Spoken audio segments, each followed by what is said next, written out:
Linimah Juan Dios, Chosotasin He, Salikutana na Juan,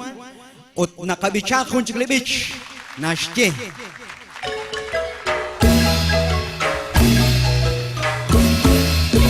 Sa kulikutan,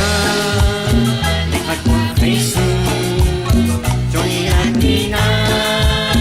tatay dyan kwe, ulay ko'y, kinikita ko, chan-chani, chan-chani, kwan si babanchiro, utaray stiklan, lisay niyo, chiskulinsike, relihan mo avion, sobre taxita,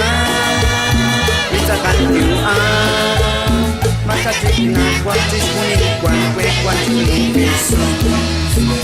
sa kalikutan, ipagwa Jesus, Johnny Randina, patay dyan kwe, life ko'y, tinipagwa, chan-chani, chan-chani, kwan si babanchiro, tok makikwanti, at liginis na, at liginis ra, at kisichat mo, unaro'y bini, natikang kailan, chan-chani, chan-chani, kwan si sumechiro, sa kulikutan, ikagwa Jesus, Johnny Randina, tatay dyan kwe, ulay ko'y, kinikita kwa,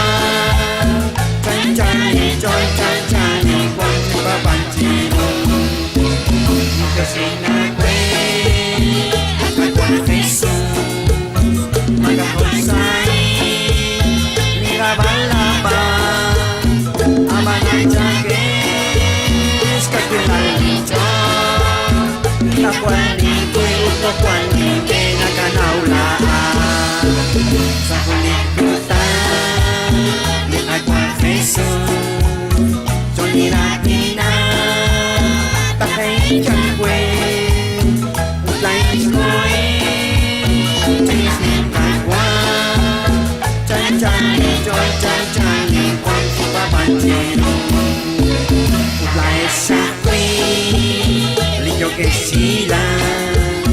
te alistamskus, likat mo Jesus, anak ko ay nakay, nakat kang kailan.